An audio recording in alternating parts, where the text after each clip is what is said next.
Welcome back to our channel. So today in this video we are going to discuss about how to create AI generated task lists in Notion. So without wasting much of our time, let's get straight into the video. So if you want to create AI generated task list in Notion, all you gotta do is simply go to Notion. So once you're in your Notion, you can simply create your AI generated task list using two primary methods.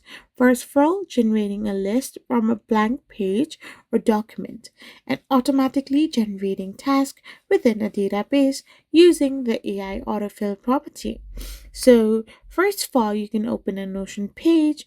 Now access the Notion AI, and after you have done this, you can enter the prompt. You can then refine the output, or you can also automatically generate tasks within a database. You can set up a database, add an AI autofill property, configure the AI prompt, and generate the list. So these two methods can be used to create AI generated task lists in Notion. I hope you found this video helpful. So don't forget to hit that subscribe button and do give us a thumbs up. We will be back again with more informative videos. Thank you for watching and stay tuned for our next video.